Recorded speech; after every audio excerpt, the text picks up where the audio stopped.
शतकर्ते छत्रपती शिवाजी महाराज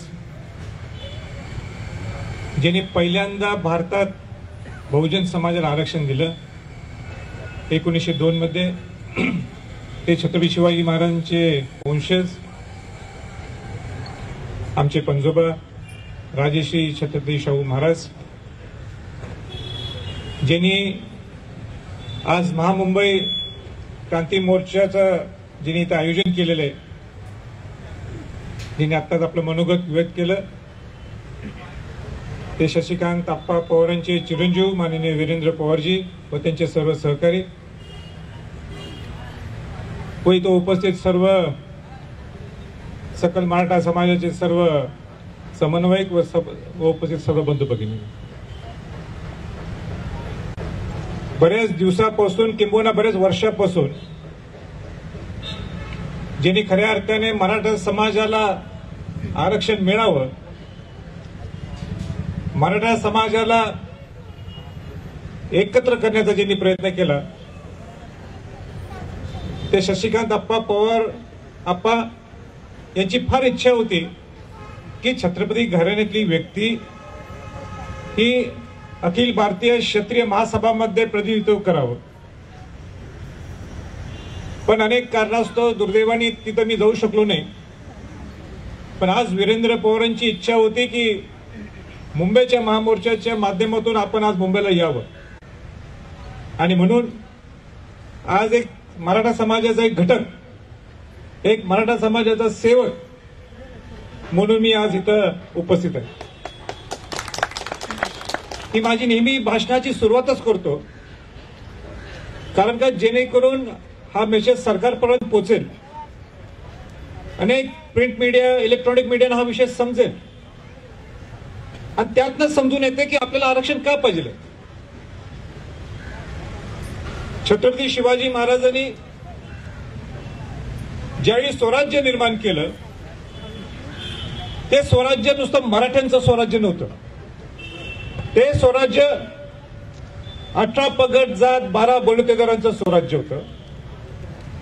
हा फार महत्वाचा मुद्दा आहे. म्हणजे शिवाजी महाराज काय म्हणतात, माझं स्वराज्य हे नुसतं मराठ्यांचं नाही, हे स्वराज्य माझ्या सर्व मावळ्यांचं आहे, 18 पगड 12 बलुतेदारांचं.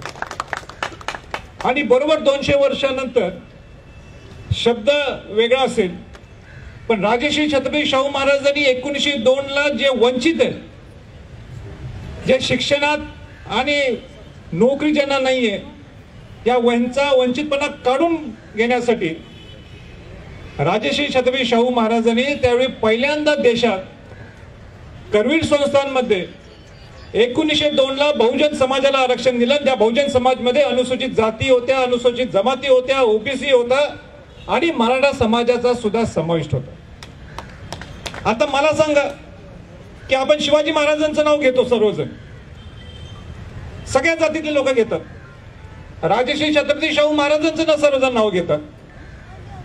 मग आज 85% हा गरीब मराठा हा आरक्षणापासून वंचित आहे. ह्यांची बाजू कोण उठवणार, ह्यांची बाजू कोण घेणार, हा हक्काचा लढा त्यांच्यासाठी कोण देणार. आणि ह्याच्यासाठी आमचा लढा आहे. आमचा लढा कुठल्या ओबीसीच्या विरोधात किंबहुना आणि कुठल्या जातीच्या विरोधात नाहीये. आपला लढा काय की आपल्या हक्काचं, आपल्या समतेचं आपल्याला आरक्षण हे मिळालं पाहिजे. आज आपली लढाई ही सर्वोच्च न्यायालयामध्ये, सर्वोच्च न्यायालयाने जो निर्णय दिला तो आपण मान्यच करावा लागतो आणि आम्ही सन्मान सुद्धा करतो, त्याबद्दल काही दुमत नाही. पण माझं सरकारला हेच म्हणणं आहे, आम्ही किती दिवस शांत बसायचं, किती दिवस मोर्चे काढायचे, किती दिवस बैठका घ्यायच्या, किती दिवस मीटिंग्स घ्यायचे. सर्वोच्च न्यायालयामध्ये आता स्थगिती आहे, ते स्थगिती उठवण्यासाठी उद्या तारीख आहे. माझी सरकारला हेच आव्हान आहे, बाकीचे काम सगळे बंद करा. जो शिवाजी महाराजांचा, जो शाहू महाराजांचा जो समाज आहे, 18 पगड जात, 12 बलुतेदार आणि बहुजन समाज या समाजाला न्याय देण्याची जबाबदारी सुद्धा या सरकारची आहे. तुम्ही नुसतं कारण सांगून चालणार नाहीये की सर्वोच्च न्यायालयाने स्थगिती दिलेली आहे. सगळ्या आमदारांना सुद्धा मला हे सांगायचंय, सगळ्या खासदारांना सुद्धा हे सांगायचंय, तुम्ही 58 मार्चेत आला आमच्या बरोबर, आम्ही तुमचं कौतुक करतो, तुमचा आभार व्यक्त करतो, पण लढाई संपत नाहीये. आता लढाई ही लिखाणाची आहे, लेखणीची आहे. आणि त्या लेखणीत नुसतं राज्य सरकार असो किंवा सेंट्रल गव्हर्नमेंट असेल हे नाही जबाबदारी उचलायची, असं नाही चालणार. उद्या जर सुनावणी असेल तर अशोकरावजी चव्हाणांनी सुद्धा आम्हाला संध्याकाळी सांगायला पाहिजे आमची तयारी काय झालेली आहे. आम्हाला माहित पाहिजे. आम्हाला आक्रोश करायचा नाही, आज आक्रोश मिळावा. आक्रोश कशासाठी आहे? उद्या सुनावणी आहे. त्या सुनावणीची काय तयारी केली आहे तुम्ही? काय होमवर्क झालेलं आहे आम्हाला सुद्धा माहित पाहिजे. हा, आम्हाला हे कल्पना आहे, आम्हाला डिटेल्स काय सांगू नका, नाहीतर जो विरोधात एक व्यक्ती आहे त्याला सगळं अगोदरच परीक्षेचा पेपर दिल्यासारखं होईल. आम्ही उत्तर मागत नाहीये, पण तुम्ही सक्षम पद्धतीने तयारीला लागलाय काय नाही एक तरी एवढं सांगा आम्हाला. का मला बऱ्याच शंका होती निर्माण होतात. त्या शंका निर्माण होण्याचंच कारण जे वीरेंद्रनी आणि प्रशांतजींनी सांगितलं आपल्या भाषणात, ती नोकर भरतीचा विषय. या नुसत्या 27 जागेसाठी 200 लोकांचं नुकसान केलं. मराठा समाजामुळे बाकीच्या समाजाचं नुकसान झालं. हे काय बरोबर आहे? काय असे सगळे लोक, बुडागी लोक एक वेगळा मेसेज पाठवायला लागलेले आहेत. हे चुकीचं आहे. माझा प्रश्न आहे सरकारला, तुम्ही मुख्यमंत्र्यांच्या समोर मी विचारला होता, तिथं मुख्य सचिव सुद्धा होते. माझा प्रश्न आहे, ते 420 जे जागेत एमपीसीचे 2019-20च्या त्या का भरल्या नाहीत अजून? तुम्ही का भरत नाही? काय कारण आहे तुमच्याकडे न भरण्याचं? त्यामध्ये 127 मराठ्यांचे, 50 एसीबीसीचे आहेत, बाकीचे उर्वरित जे एसीबीसी बसत नाही ते मराठ्यांचे. पण ठीक आहे, इथं आम्ही नुसतं 127 मागत नाहीये, आम्ही 420 लोकांचं, इतर समाजातल्या लोकांचा सुद्धा मी आग्रही आहे. याच्याबद्दल काय बोलत नाहीत, नुसतं नोकर भरती काढायची. मला सांगा, महावितरणमध्ये अनेक वर्षापासून प्रलंबित या नोकऱ्या आहेत. अपॉइंटमेंट ऑर्डर दिली नाही, परीक्षा का घेतली? मग तुम्ही का घेताय परीक्षा? काय एसपीसी झाल्यानंतर सुद्धा अनेक तलाठींच्या पासून अनेक नोकऱ्या अडकलेल्या आहेत. किती? 3,500. काय यांच्या नोकर भरत्या होत नाहीत? आणि नवीन नोकर भरती काढायची. हे तुम्ही न कळत मराठा समाजाला फसवावं लागलंय आणि इतर समाजामध्ये तेढ निर्माण केलंय मराठा समाजाने इतर बाकीच्या समाजामध्ये. हे चुकीचं आहे. ज्यावेळी आपलं आरक्षण ला स्थगिती दिली होती 1 वर्षासाठी, लगेच दुसरा डाव काढला. EWS चं आरक्षण आपण घ्यायला पाहिजे. GR निघाला होता, GR निघणार होता की मराठा समाजाला आपल्याला आर्थिक सेंट्रल गव्हर्नमेंटचं जे 10% आरक्षण आहे, आर्थिक दुर्बल घटक आपण आरक्षण देऊ. आपल्याला एससीबीसी जर घ्यायचंच नसेल तर आपल्या सरकारकडे सुद्धा जायचं गरज नाही, ते आपल्या हक्काचंच आरक्षण आहे. मग ते 10%. आणि म्हणून तो GR आम्ही सर्वजण सकल मराठा समाजाच्या सगळ्या लोकांनी तो कॅन्सल करायला लावला. कारण तुम्ही एका समाजाला हे देऊ शकत नाही ज्यांना आरक्षण मिळत नाही. उदाहरण, जे अनुसूचित जातीमध्ये नाहीत, जमातीमध्ये नाहीत, ओबीसी मध्ये नाहीत आणि राज्य एससीबीसी मध्ये, त्यांना ते आपोआप लागू होते.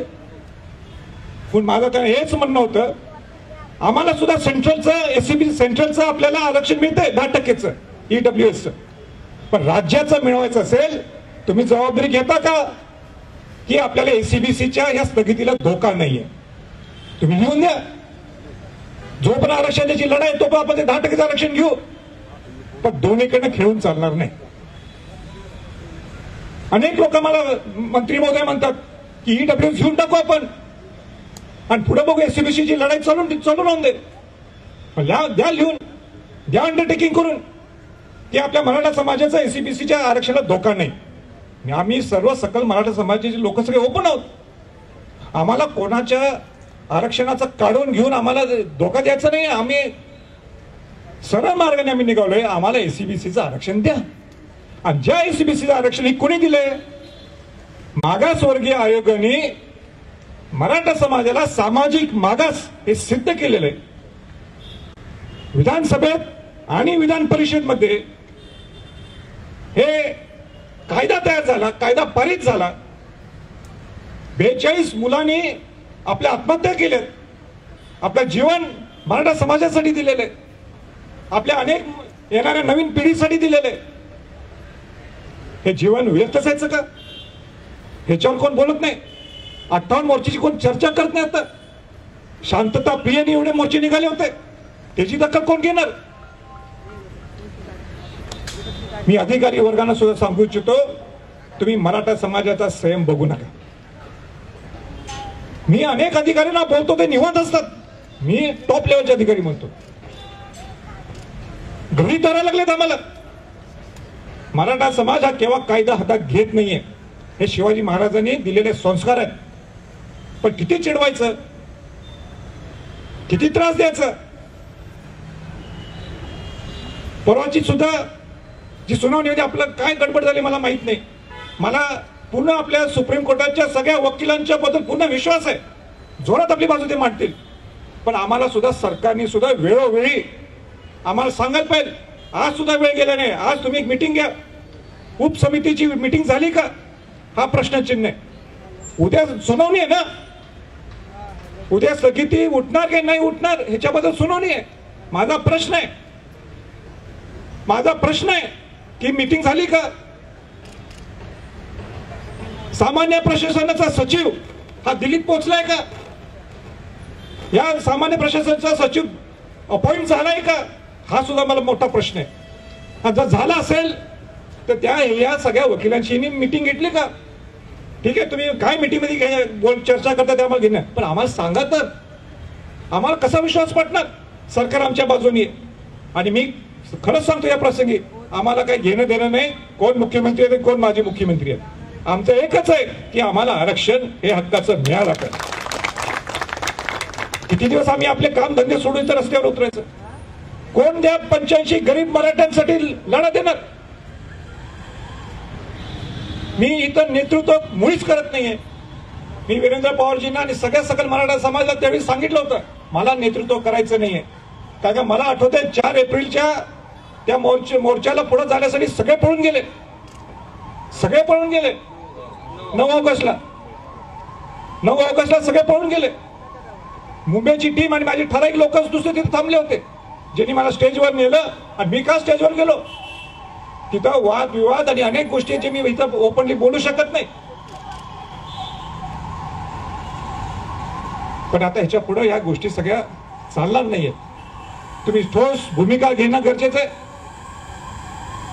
आम्हाला काय तुम्ही देणार हे सांगा. तुम्ही उद्या तुम्ही काय तुमचं नियोजन हे सांगा. किती दिवस पत्रकार लोक समोर यायचे तेच आम्ही बोलायचं आणि मग म्हणायचं सर्वोच्च न्यायालयामध्ये पडलं आम्ही काय करू. आमचा पूर्ण प्रयत्न आहे, पण जबाबदारी ही सरकारचीच असते. जबाबदारी जर विषय सेंट्रल गव्हर्नमेंटचा असतात तिथं काय जबाबदारी असते आम्हाला सगळ्यात, तिथं सुद्धा आम्ही जबाबदारी घेऊ. आमचा कोणाच्यावर रोष नाही, हेच सरकार ते सरकार. पण ज्यावेळी हायकोर्टाने ओके केलंय, जो विषय आता सेंट्रल गव्हर्नमेंटला आपला सर्वोच्च न्यायालयात गेलेला आहे, सर्वोच्च न्यायालयात बाजू मांडण्याचं जबाबदारीचं काम हे आताच्या सरकारचंच आहे असं म्हटलं तर सुद्धा काय चुकीचं नाही. आम्ही वाट बघतोय, आम्ही वेट अँड वॉच आहे. आम्हाला कायदा हातात घ्यायचा नाहीये. या बघा ना या गरीब मराठ्यांच्या ह्यांचं काय चूक आहे या गरीब मराठ्यांचं मला सांगा. एक 15% आमच्यासारखे, माझ्यापासून वीरेंद्र पवार सरकार आम्हाला गरज नाही आरक्षणाची, पण पलीकडे त्याला आरक्षण मिळते, त्याची दुसऱ्या पिढीला तिसऱ्या पिढीला आरक्षण मिळते.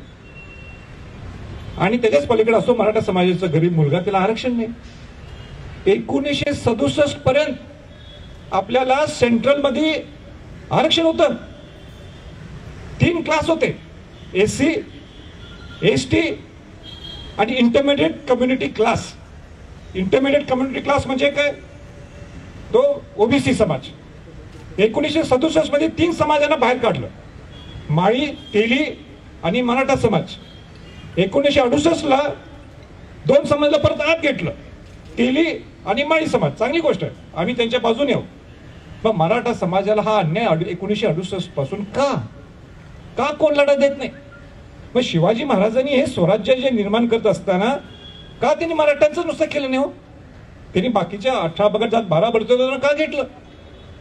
शाहू महाराजांनी सुद्धा नुसतं मराठ्यांचंच नुसतं जातीपुरतं मर्यादित असले असते, नुसतं मराठ्यांनाच उदो करून टाकला असता कोल्हापूर संस्थांमध्ये आणि ज्याची दिशा पूर्ण महाराष्ट्राने घेतली असती.